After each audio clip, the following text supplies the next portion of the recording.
Arif Lawan, bienvenue dans Graffiti. Pour ce présent numéro, il sera largement question de littérature, d'Afrique, de désir et de bien d'autres belles choses. Pour cela, j'ai l'honneur et le grand plaisir de recevoir l'écrivain journaliste Anaès Eluin. Anaès Eluin, bienvenue dans Graffiti, bienvenue à Berbère Télévision. Merci. Je t'en prie.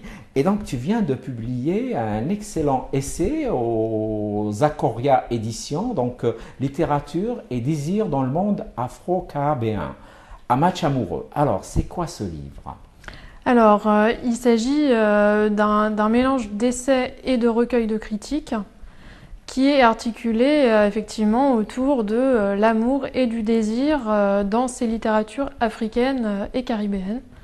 Donc je parle d'une trentaine, j'ai un corpus d'une trentaine d'auteurs, tous vivants, à une exception près quand même. Et voilà, donc j'articule ce recueil autour de 5 chapitres pour essayer d'en faire une forme de promenade au cœur de ces littératures-là qu'on a tendance souvent à aborder à travers son aspect politique, voire militant.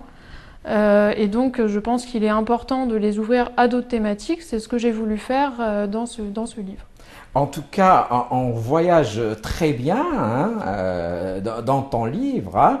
On passe donc de Haïti à l'Afrique subsaharienne et même l'Afrique du Nord. Et donc l'idée de ce livre, comment est-ce que tu l'as eu, Anaès? Alors justement, en essayant de m'éloigner des thématiques vraiment récurrentes, à la fois, je pense, dans une certaine critique dédiée à ces littératures-là, mais également chez certains écrivains. J'ai pu lire par exemple chez Tierno Monenembo que l'Africain n'avait pas de mots pour l'amour. On peut lire ça chez Kateb Yassine à un certain moment également.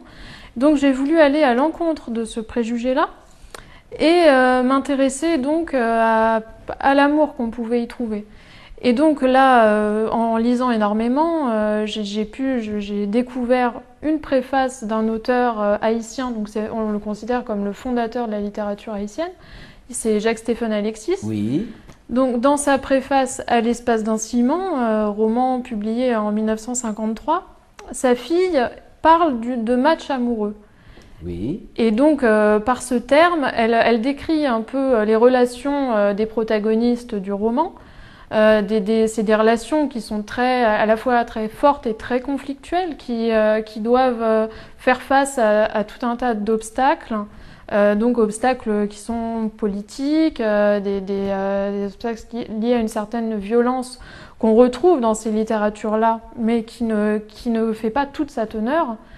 Et donc j'ai vu que cet amour-là rentrait en écho avec tout un tas d'autres romans. Donc j'ai voulu définir un peu cette notion de match amoureux, qui est vraiment simplement nommée chez Florence Alexis, Oui. et puis ensuite la décliner à travers une trentaine de livres, voir comment elle pouvait s'exprimer chez d'autres auteurs qui me tiennent à cœur.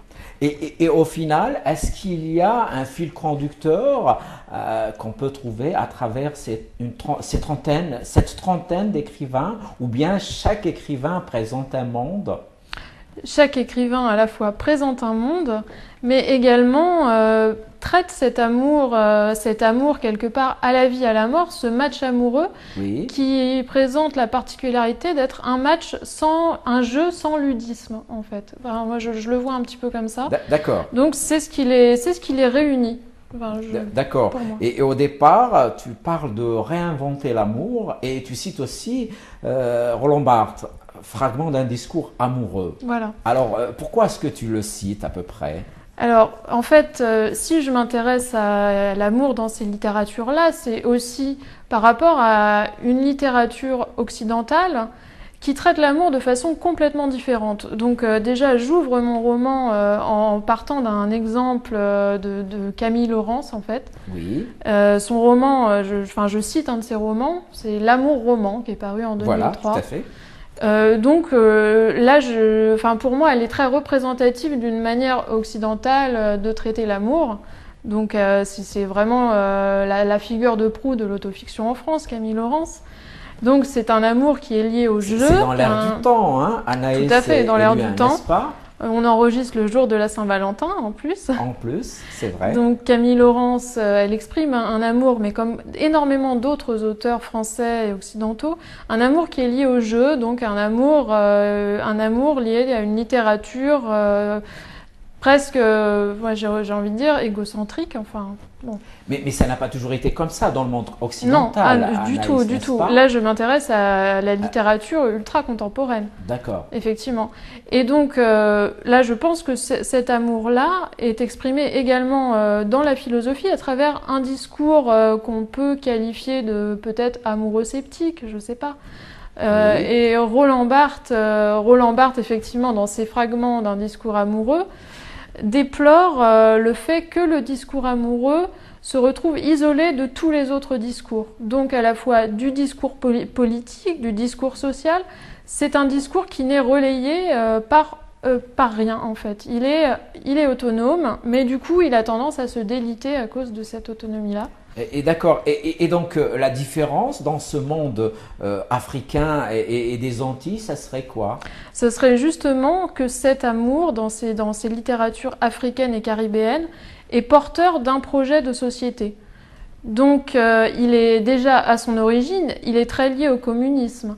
Donc il faut dire que pour moi le premier auteur à avoir traité du match amoureux, oui. C'est Jacques Roumain dans ses Gouverneurs de la Rosée. Gouverneurs de la Rosée qui est sorti en 1944. Tout à fait. Oui. Et donc dans ce roman, c'est un roman où le protagoniste est allé à Cuba. Je pourrais expliquer un petit peu. Il est allé à Cuba cultiver la canne à sucre. Il revient dans son village en Haïti, et là il constate que son village est complètement asséché, et puis il y a deux camps qui sont deux camps opposés. Donc lui veut rétablir tout ça. Il tombe amoureux d'une femme qui s'appelle Anaïs, mais qui est de l'autre camp. Donc voilà, un petit peu Roméo et Juliette haïtienne. C'est déjà la difficulté pour lui, en tout cas dans le roman. C'est une grande difficulté. D'ailleurs, il meurt à cause de cet amour. Donc voilà. En cela, il est vraiment représentatif des obstacles que le match amoureux, que les protagonistes du match amoureux doivent surmonter.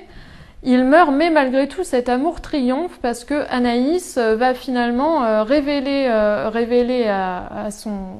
la population la découverte de Manuel, son amant, donc il a découvert une source qui permet finalement de redonner vie au village à la fin. Donc le match amoureux est victorieux malgré la mort de Manuel. Voilà.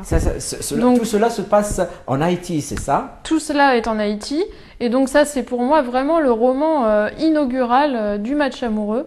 D'ailleurs, Jacques-Stéphane Alexis le dit en parlant de Jacques Roumain comme le plus grand romancier de l'amour, donc notamment de Gouverneurs de la Rosée. Ah, carrément, il dit que c'est le plus grand romancier de l'amour. Pour lui, oui. Est-ce que c'est parce qu'au final, l'amour va triompher malgré la mort du héros? Oui, tout à fait. Donc c'est tout symbolique. L'amour triomphe et l'amour est porteur de projets de société. Donc forcément il y a un arrière-plan très très communiste en fait dans le roman de Jacques Roumain, comme chez Jacques-Stéphane Alexis. Le héros de l'Espace d'un ciment, il est communiste. Donc on retrouve vraiment ce projet de société qui est lié à l'amour de manière indissoluble en fait. D'accord. Et puis donc dans ton essai, donc tu passes à des auteurs africains. Je cite comme ça Fatou Diome. Oui. Alors Fatou Diome est un écrivain assez contemporain qui a eu beaucoup de succès. Oui. Tout à fait. Oui. Et donc alors où en est-on avec le match amoureux dans l'œuvre de Fatou Diome? Alors, Fatou Diome, en fait, je ne traite pas vraiment de Fatou Diome. En fait, j'en parle un petit peu en introduction. Oui, pour parler de l'amour féminin, en fait, de la littérature féminine et l'amour, donc qui était, enfin, littérature féminine qui a eu beaucoup de succès dans les années 80-90 en oui, fait, parce qu'elle émergeait. Et donc à ce moment-là, ces littératures-là avaient tendance à traiter beaucoup la polygamie. oui. De manière critique, peut-être d'aborder la souffrance des femmes d'une manière qu'on retrouve moins maintenant. Fatoudi continue dans cette veine-là, mais en fait j'ai préféré parler plutôt d'auteurs femmes plus contemporaines, Oui, comme Fabienne Canor, notamment la oui, première auteure dont je parle. Enfin, j'ouvre mon livre avec une analyse de Anticorps de Fabienne Canor. oui, Donc là, pour moi, ce sont des auteurs donc plus contemporaines, enfin qui écrivent depuis moins longtemps que Fatou Diome, oui. mais qui abordent l'amour d'une manière différente. Déjà, Dans quel sens c'est différent? alors dans le sens où peut-être on est moins dans une forme de lamentation, je dirais. Enfin, de lamentation. Bon, enfin, Anticorps est loin d'être un roman joyeux, positif. Il traite d'une femme âgée qui est atteinte d'un cancer et qui se rend compte que sa vie de couple a été une vraie catastrophe. Bon, il faut dire que mon premier chapitre est dédié aux amours avortés, hein, déjà. Donc, voilà. Mais en C'est tout cas, vrai, déjà, oui. son roman se passe en France. Ses protagonistes sont français. Elle s'éloigne réellement des thématiques liées à une Afrique féminine un peu souffrante. Et donc, je pense elle revisite, enfin, elle s'éloigne complètement de peut-être ces clichés qui ont été nécessaires sûrement à un certain moment de ces littératures-là, mais qu'il est bon également de dépasser. Enfin, D'accord. Et puis tu parles d'un écrivain, un grand écrivain marocain, Mohamed Khayrdine, et là tu parles de son dernier roman qui est paru bien après sa mort au Seuil, aux éditions Seuil en 2002. Donc c'est Il était une fois un vieux couple heureux. Là le récit est apaisé, c'est même une vie tranquille. tout à fait. Donc c'est un des romans du match amoureux les plus victorieux pour moi, ce roman de De Khayreddine. Khayreddine, oui. C'est assez étonnant, c'est un roman au contraire de la plupart de ces romans antérieurs qui étaient souvent très politiques, Très politique, très engagé, très contestataire aussi. tout Hein. à fait. Khayreddine a Oui. été reconnu dès l'apparition de son premier livre en France en 1965, Agadir. Agadir a eu énormément de succès et la presse française d'alors l'avait déjà catalogué de Rimbaud, d'un nouveau Rimbaud. Hein. Donc c'est tout dire. Hein. Et effectivement, dans ce livre, tu dis que c'est l'amour qui n'a plus besoin de mots. Tout à fait. Alors ce livre raconte l'histoire tout à fait apaisée d'un vieux couple qui vit retiré dans les montagnes et qui passe son temps à manger des tagines, à discuter. Donc il y a notamment un passage que j'ai beaucoup aimé où le narrateur décrit la conversation de son épouse et il dit qu'elle a une conversation des plus agréables.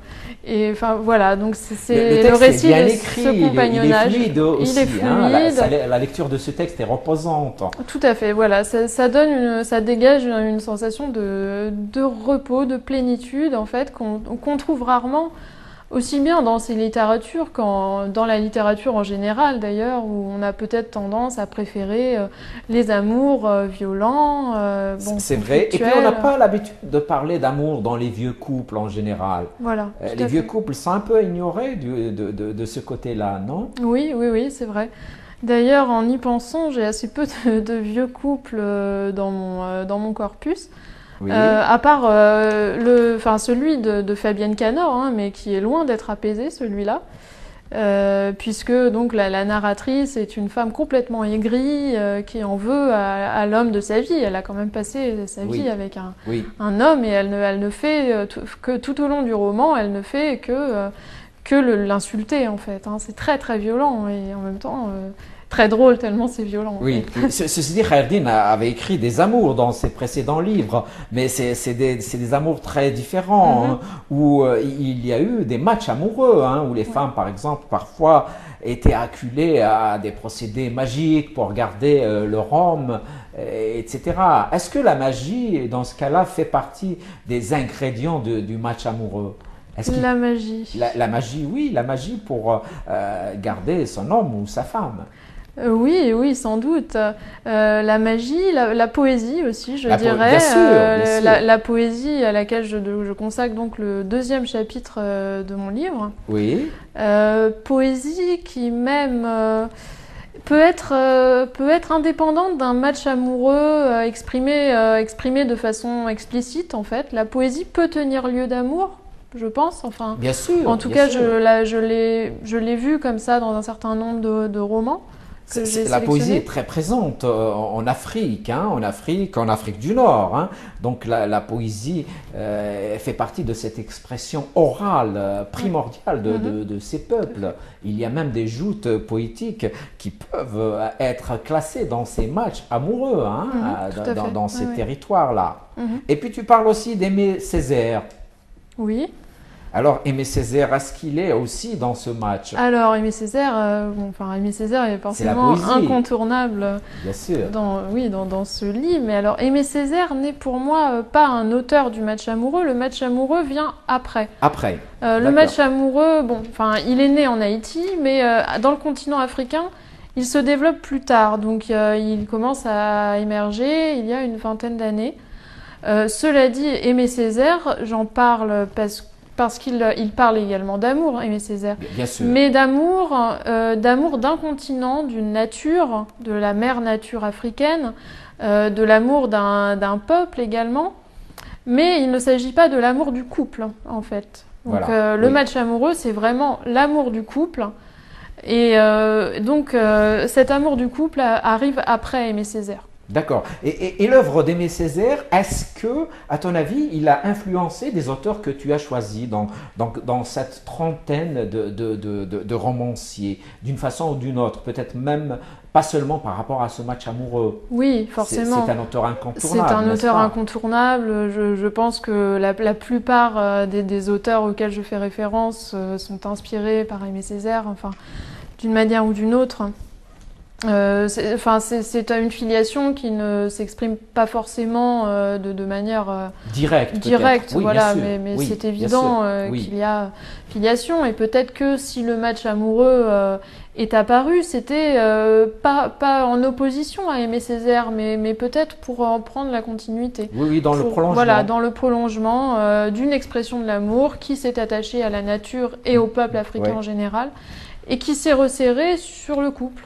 Enfin, Tout à fait. Et puis, tu parles de Patrick Chamoison, donc Solibo Magnifique, paru aux éditions Gallimard en 1988, je pense.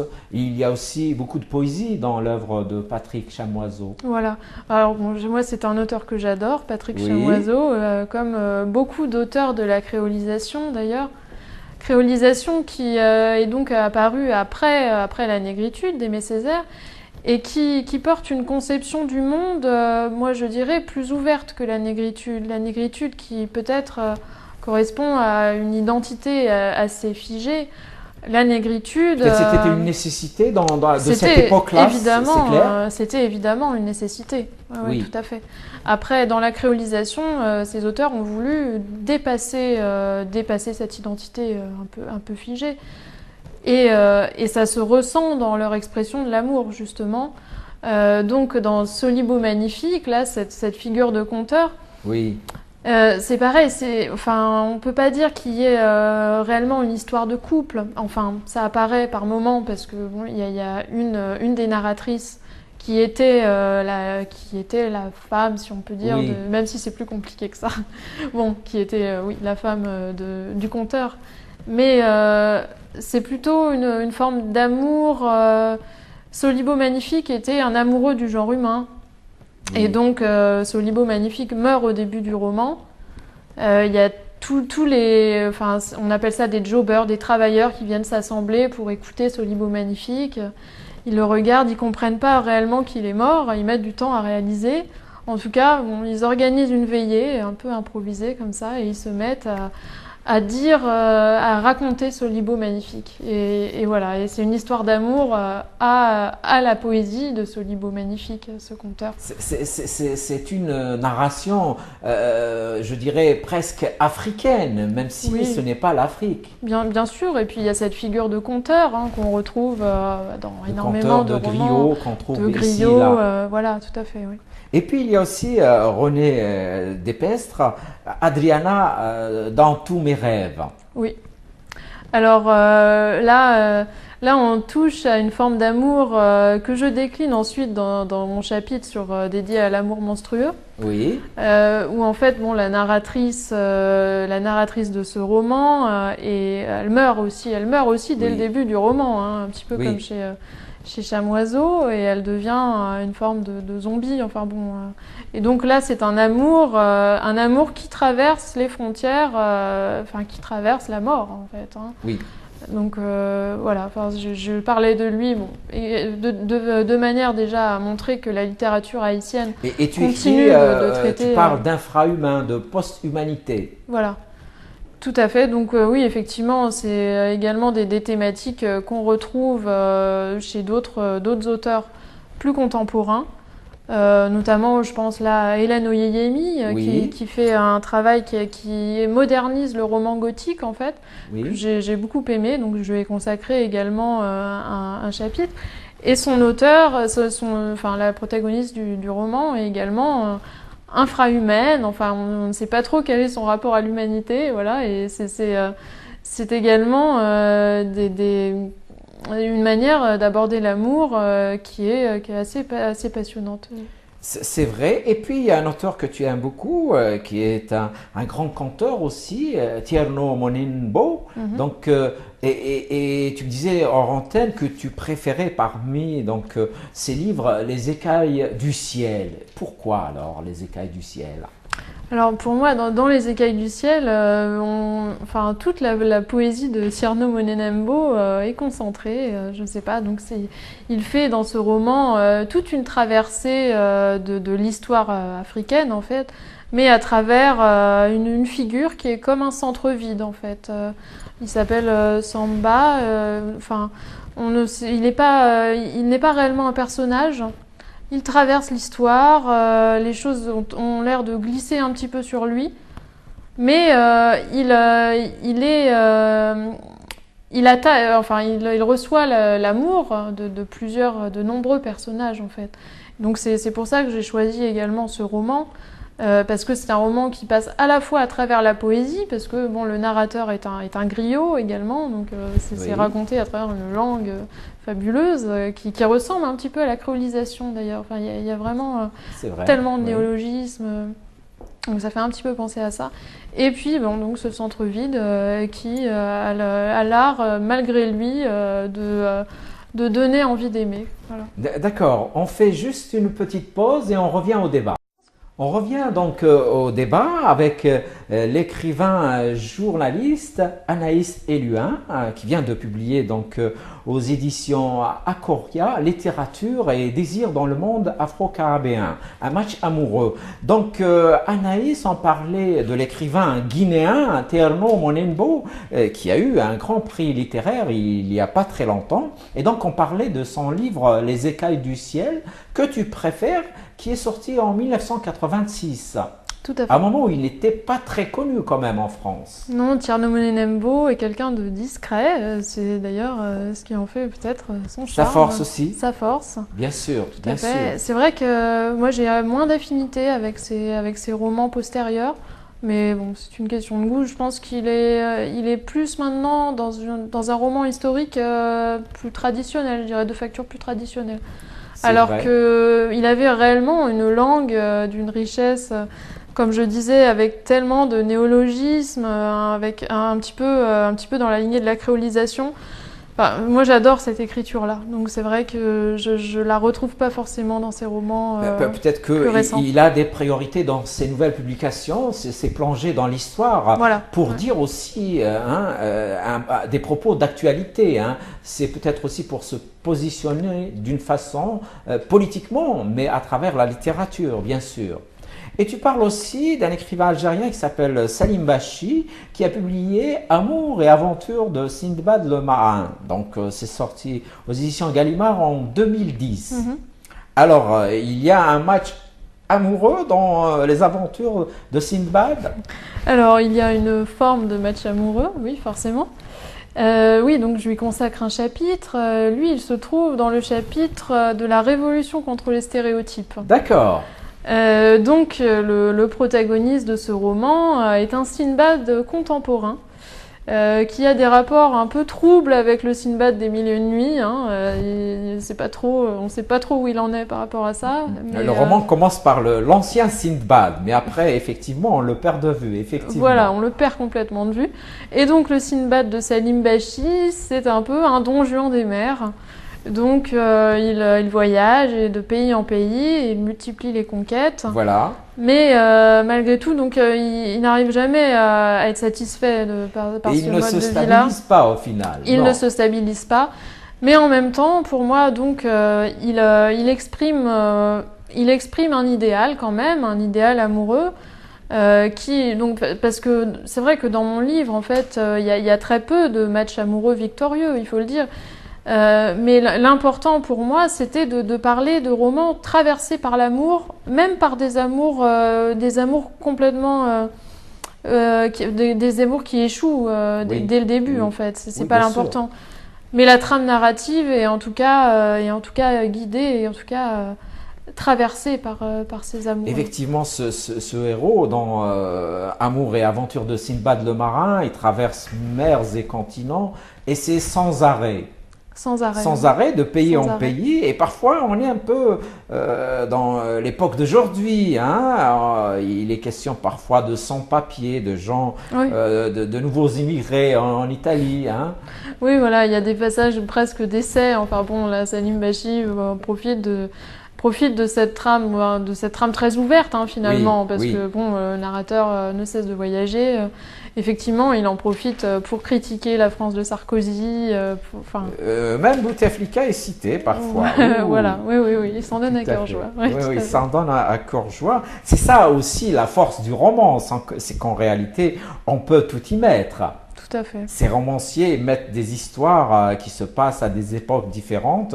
Ils peuvent imaginer des matchs amoureux comme ils veulent. C'est ce que fait aussi Sami Tchak. Oui, alors Sami Tchak, lui, je l'ai mis dans les romans de l'amour triomphant. Ah d'accord. Alors bon, ça ne va pas forcément de soi, parce que donc le roman dont je parle s'appelle Place des Fêtes.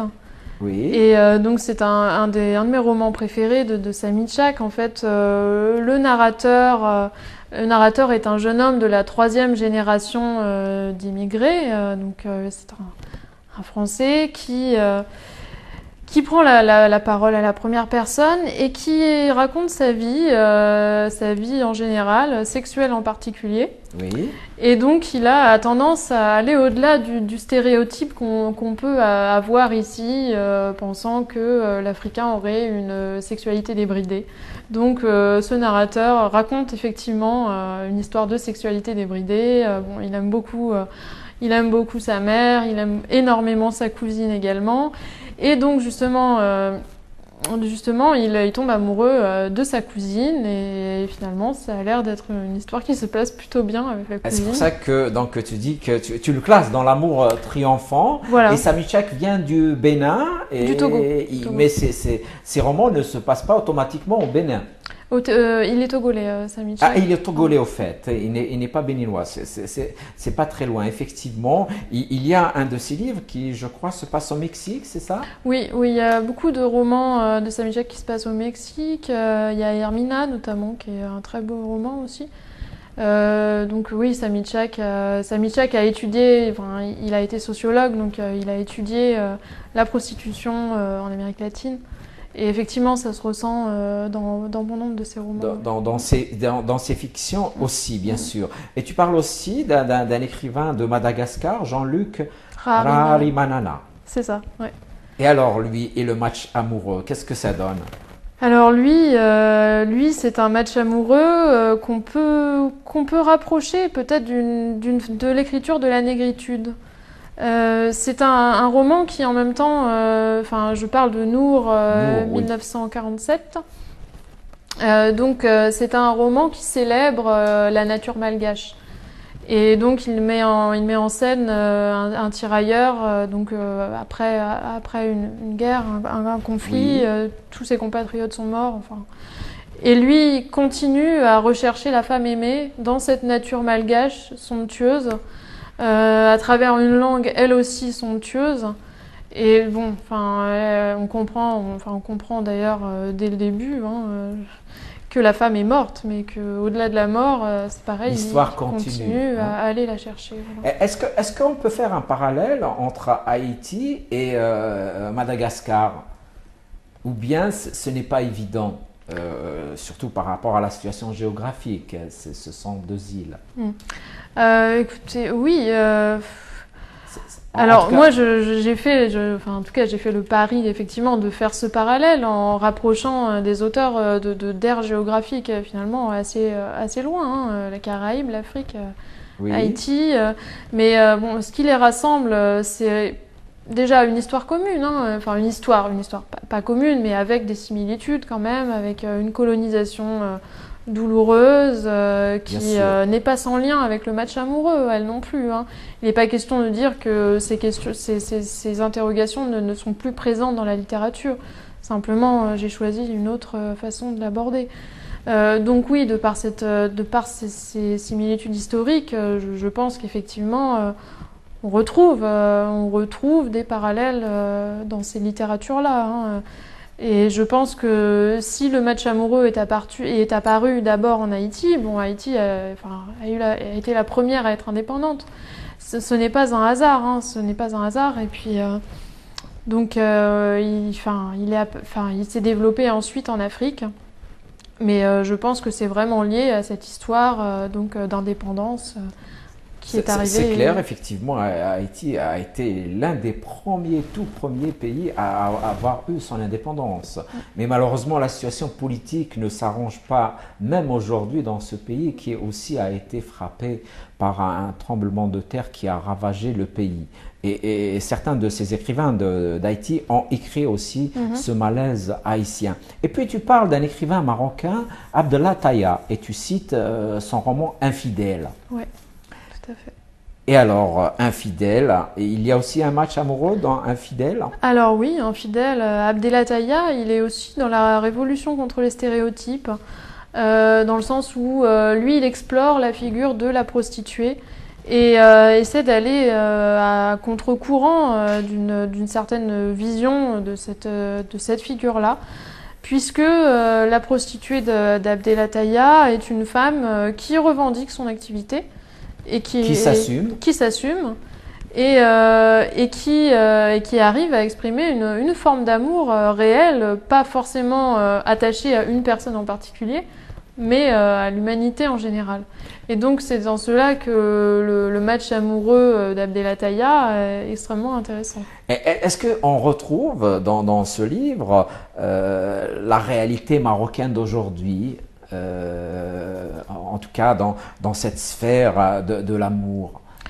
Oui, je pense que oui, Abdellah Taya explore réellement la société marocaine à travers toujours un prisme qui est celui de l'homosexualité, qu'on retrouve dans tous les romans d'Abdellah Taya.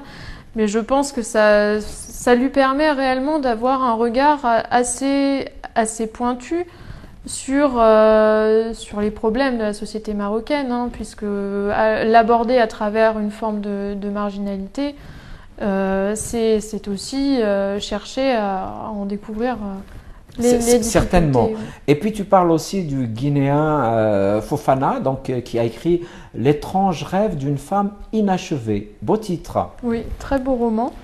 Là c'est un roman qui met en scène deux siamoises. Oui. Donc là, c'est un match amoureux monstrueux. Donc voilà, j'aime beaucoup ce chapitre d'ailleurs d'amour monstrueux parce qu'effectivement, on y rencontre des créatures assez incroyables qui sont le reflet également, un petit peu comme la prostituée d'Abdellah Taya, du défaut et des violences de leur société.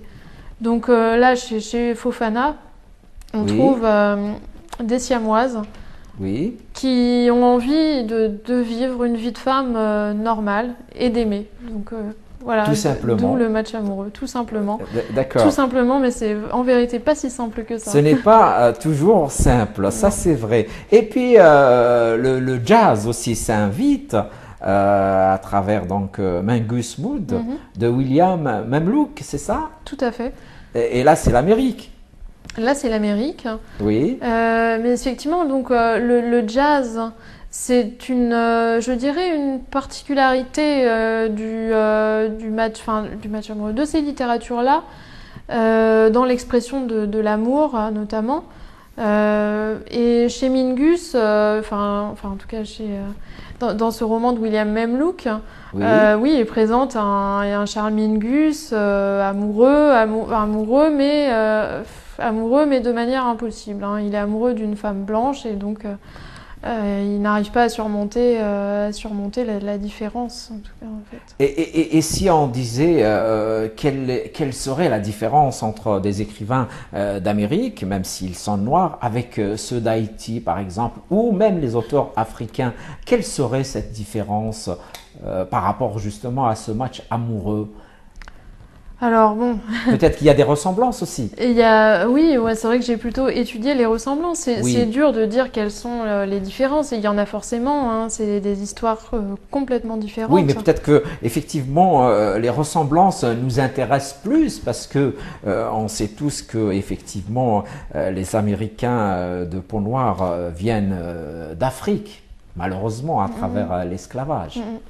Oui, c'est vrai que oui, pour moi, j'y ai vu quand même des similitudes.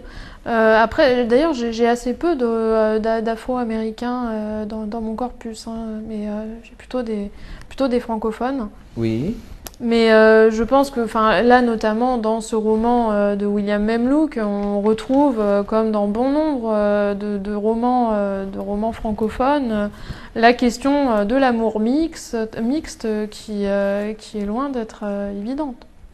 oui, oui, elle pose toujours problème, même aujourd'hui, peut-être un peu partout, aux quatre coins du monde, Sans doute, sans doute. sans doute. Je pense que les choses évoluent quand même, mais que c'est Elles ont assez quand lent. même beaucoup évolué, hein. Le monde a tendance à se métisser malgré peut-être les hésitations des uns et des autres, malgré aussi ce reflux du sentiment nationaliste ici et là. Et puis tu parles aussi de Mackenzie Orsel, donc, et là tu parles de Latrine comme dernier laboratoire amoureux. Alors Oui. c'est quoi? Alors Mackenzie Orsel, c'est également un romancier haïtien. Oui, Donc un jeune romancier haïtien qui a eu beaucoup de succès avec son premier roman, oui, Les Immortels, donc où il parle de prostituées haïtiennes en fait. Et donc oui, pour moi, Mackenzie Orsel s'inscrit vraiment dans la continuité de Jacques-Stéphane Alexis, de Jacques oui, Roumain. Il oui. décrit dans Les Latrines, qui n'est pas encore paru en France. Hein. Là, c'est une édition canadienne, D'accord, québécoise. d'accord. Donc il va paraître bientôt, mais Oui. il ne faut pas trop en dire du coup sur ce roman-là. Oui, bien sûr, mais Mais, bon, en on va tout dire cas, l'essentiel. Il décrit un pays complètement dévasté à partir justement des latrines. Il D'accord. parle des latrines d'Haïti. Et donc là, c'est pour lui une manière de décrire le fonctionnement social et politique d'un pays qui va mal. Et donc on retrouve de manière très, très brève, peut-être, une histoire d'amour. Donc le narrateur, malgré sa déprime et puis tous les rituels auxquels il s'adonne dans ces latrines assez immondes en fait, il s'adresse à une femme qu'il a aimée ou qu'il croit avoir aimée, on ne sait pas trop, mais c'est une formule, c'est récurrent en fait. D'accord. Et donc, dans l'ensemble, Anaïs Eluin, tu nous dis quand même que cette littérature a des mots pour dire l'amour. Oui, C'est peut-être un peu la constatation principale de ton essai. oui, je pense que c'est ça, effectivement. Après cette promenade en littérature africaine et caribéenne, je pense qu'on ne peut plus dire que les Africains n'ont pas de mots pour l'amour. Ils en ont beaucoup. Ils ont des amours avortés, ils ont des amours monstrueux, des amours triomphants, des amours. Ils ont toutes sortes d'amours réellement. Donc, Au fait, ils sont aujourd'hui, donc, à travers l'écrit, donc, comme tous les autres êtres humains de la planète Terre, n'est-ce pas? oui, je pense que aussi aborder ce thème-là pour parler de ces littératures, c'est une façon de partir de quelque chose d'universel, hein, parce que l'amour est quand même une chose on ne peut plus universelle qui peut parler à tout le monde, et du coup, je pense que c'est ce qui m'a intéressé en tout cas. Bien sûr. Et donc, est-ce qu'il y a eu des romans que tu as lus qui pouvaient aussi faire partie un peu de cette trentaine de livres dont tu parles dans ton essai? Est-ce qu'il y a des romans que tu as laissés de côté? Oui, énormément, oui. Ça ne se voulait pas Parce du que tout le choix n'est exhaustif. pas évident, n'est-ce pas? Non, pas du tout évident, non, c'est pas exhaustif du tout. Alors bon, j'ai fait le choix effectivement de me concentrer sur des auteurs vivants déjà. Donc, Oui. À une exception près. Donc effectivement, je disais il y a William Sassine, un auteur guinéen que j'aime beaucoup. Avec sa mémoire d'une peau, pour moi, il présentait une figure d'amour monstrueux que je ne pouvais pas exclure de ce livre. Donc je l'ai mis quand même. Mais sinon, donc déjà, je n'ai pris que des auteurs vivants. Il y a tous les auteurs morts qui ont pu effectivement Bien sûr, ils parler, sont match nombreux. amoureux. Et tu citais tout à l'heure Kateb Yassine. Kateb Yassine aurait pu figurer dans ce Oui, livre à travers son roman culte Najma, par Bien exemple. sûr, bien sûr. Voilà, là, ça serait un amour fluent, mais Oui, récurrent. et récurrent. Et effectivement, Ouais. Kateb Yassine aurait pu en faire partie. Il a sûrement inspiré beaucoup d'auteurs du corpus, d'ailleurs, surtout les auteurs maghrébins. C'est vrai. Voilà, c'est c'était vrai. un parti pris d'essayer il fallait faire un parler. choix, c'est ça? Voilà, bien sûr. Il fallait faire un choix. En tout cas, je recommande vivement la lecture de cet essai, donc, qui est sorti aux éditions Akoria Édition. Voilà, Akoria Édition donc. Et toi, Anaïs, tu es aussi journaliste et tu es un peu spécialiste dans la critique littéraire et la critique théâtrale. Tout à fait. Donc, tu aimes beaucoup le théâtre. J'aime beaucoup le théâtre, effectivement. Oui, je suis Oui. critique théâtrale depuis 3 ans et demi.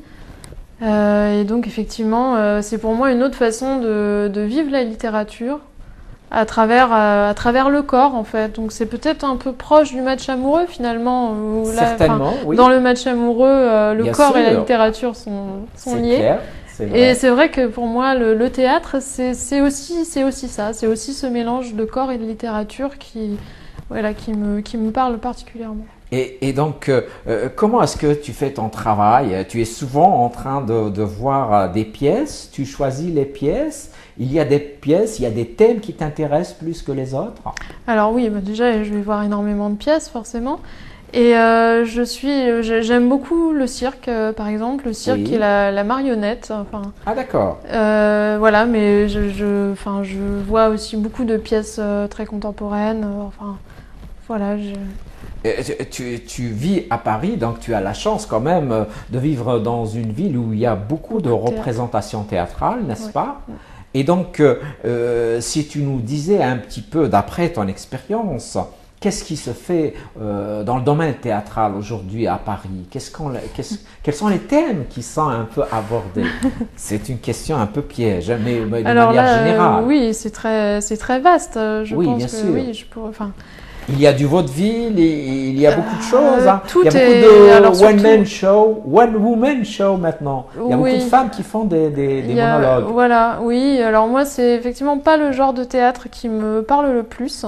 Oui, Je m'intéresse plus à des formes, davantage expérimentales que le one-man show ou que ces spectacles un petit peu commerciaux, Voilà, dont c'est ce que je voulais dire, certains oui. sont sans doute bons. Hein, bah, c'est clair, oui, bien Mais sûr. c'est vrai que Certains c'est sont pas dictés une... d'ailleurs par l'actualité toute récente. Hein. Voilà, ouais. Bon, Oui, c'est des choses qu'on trouve beaucoup dans le stand-up, par exemple. Ou le stand-up qui fait toujours référence à ce qui s'est dit au journal télé de la veille.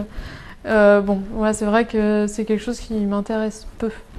Même si je m'y suis intéressée notamment dans le cadre d'un article. Oui. Mais personnellement, ça m'intéresse assez peu. Et le public du théâtre à Paris, comment il est alors? Il applaudit tout le temps, il apprécie, il est critique. Alors, encore une autre question piège, hein? Bon. C'est pas une question piège, mais je pense qu'il y a un vrai problème de public, de public de théâtre en fait. Hein. Le public de théâtre, surtout à Paris, c'est un petit noyau, une petite élite un peu privilégiée qu'on retrouve fréquemment. Après, ça dépend. Il y a quand même des théâtres qui ont une réelle politique envers le public. On en trouve beaucoup en banlieue, Oui, notamment. c'est vrai. Même à Paris, intramuros, il y a aussi des petits théâtres qui programment peut-être autre chose, hein, un peu différent quand même. Oui. Heureusement. Heureusement, effectivement. Heureusement, et toi, tu es journaliste, justement. Est-ce que les médias donnent une grande importance au théâtre aujourd'hui? Alors moi, j'ai général, un peu l'impression d'avoir commencé la critique théâtrale et littéraire à un moment où elle était en train de s'effondrer déjà. Donc c'est assez drôle de pratiquer cette activité qui me passionne, mais de la voir en même temps s'effondrer en même temps que je l'adopte. Peut-être qu'elle va renaître aussi, hein, et peut-être qu'il y a de plus en plus d'intérêt quand même pour l'art, même si effectivement les médias tombent un peu parfois dans ces travers où on raconte, pour paraphraser René Char, plutôt des choses superficielles. Hein. René Char dit souvent le superficiel prend le dessus sur l'essentiel. Hélas. Hélas, effectivement. Et puis dans la critique théâtrale et littéraire aussi, enfin on voit qu'il y a l'internet qui prend le relais, qu'il y a énormément de blogs de critique théâtrale. J'ai commencé par là d'ailleurs, j'ai commencé par être critique c'est un bon chemin quand même. Oui, le blog aujourd'hui a une importance certaine, n'est-ce pas? Y compris, comme tu le dis, hein, aujourd'hui les éditeurs de livres, de romans, de fiction envoient leurs livres aux blogueurs. Oui, tout à fait. Oui. Et alors bon, c'est à la fois ça peut être très bien parce qu'on trouve des critiques réellement de qualité sur certains blogs. Après, c'est inégal, hein, il faut le dire, il y a aussi des choses très mauvaises. Voilà. Mais le problème, ça pose le problème de la critique professionnelle aussi, qui peut être mise en péril par ce type de pratique. Effectivement, et donc tu fais très bien de le signaler. Effectivement, on peut trouver un peu du n'importe quoi sur Internet du moment que c'est permis aussi. Ouais, et donc, toi, quand tu as commencé le journalisme, tu as choisi tout de suite la critique littéraire et théâtrale ou bien c'était un peu le hasard? Comment ça s'est passé? C'est un mélange, je pense, de décision et de hasard, comme beaucoup de choses. Alors oui, quand j'étais encore étudiante à la Sorbonne, donc je faisais mon master de lettres, de littérature francophone d'ailleurs, j'ai commencé à faire de la critique théâtrale pour un blog. Un blog qui s'appelle Les Trois Coups, qui est assez connu dans le milieu. D'accord. Et là, j'ai rencontré un pigiste de témoignages chrétiens. Moi, je savais pas exactement ce que je voulais faire. Je voulais pas être prof, c'était sûr. Et il m'a dit, tu vas écrire pour nous. Donc j'ai dit d'accord. J'ai commencé à écrire pour témoignages chrétiens. Et puis voilà, après j'ai cherché du travail ailleurs. Et maintenant, donc, tu écris dans plusieurs publications. Donc, tu travailles en freelance. Ouais. Et c'est souvent ces éditions, ces éditeurs, ces médias qui te demandent des articles ou bien tu les sollicites quand même parfois, tu leur proposes des choses bien sûr. Il vaut mieux les solliciter. Il vaut mieux les solliciter oui. Parce que… Bon, après, il y a des journaux pour lesquels je collabore régulièrement. Là, j'ai ma place toutes les 2 semaines, tous les mois, ça dépend de la… D'accord. Et tu me disais donc hors antenne que tu écrivais une fiction aussi. Ça, c'est en projet? Tu peux nous dire un mot ou bien c'est peut-être un secret? Je ne sais pas, c'est en gestation. Oui. Alors, je pense que, toujours, bon, je veux pas trop m'éloigner du match amoureux. Je pense que ce n'est pas sans lien avec ce match amoureux. Ça traite de l'utopie en fait, ou plutôt de la crise de l'utopie dans nos sociétés contemporaines. Pour moi, le match amoureux, c'est une utopie, hein. De toute façon, il y a certains auteurs, Oui. dont Lionel Trouillot, dont son Bien sûr. La Belle Amour humaine, c'est une utopie. Donc c'est un roman que j'adore d'ailleurs. Et moi, c'est effectivement dans cette fiction qui est en gestation, qui verra le jour peut-être ou pas, on ne sait jamais. Eh ben, à mon avis, elle va avoir le jour, et puis il faut toujours le penser et y aller de l'avant. Et toi, Anaïs Eluin, si je te disais tes goûts littéraires, hein, en dehors du match amoureux, ça serait quoi? Quelles sont tes références littéraires en général, hein? Quels sont les écrivains qui t'ont le plus influencé? Il y en a tellement.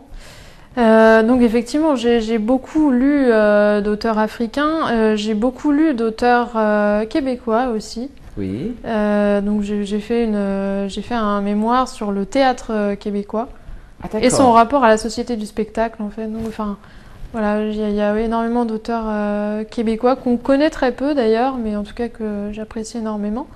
Après, je sais pas, je pourrais en citer des tas. Bien sûr, mais malheureusement, on arrive au bout du voyage, de notre voyage, donc de notre émission. Peut-être qu'on a oublié quelque chose, Anaïs. On a sans doute oublié tellement de choses, mais Ça, c'est le clair. sujet est vaste et le livre n'était pas non plus exhaustif, donc l'oubli fait partie Voilà, il du fait match. partie du match et du match amoureux. Mais je te dis merci beaucoup d'être venu dans Graffiti. Bonne continuation dans tout ce que tu fais. Merci de m'avoir invité. Je t'en prie. Vous aussi, mes amis, merci de nous avoir entendus. Merci de nous avoir regardés. Prenez soin de vous. Portez-vous bien. Au revoir.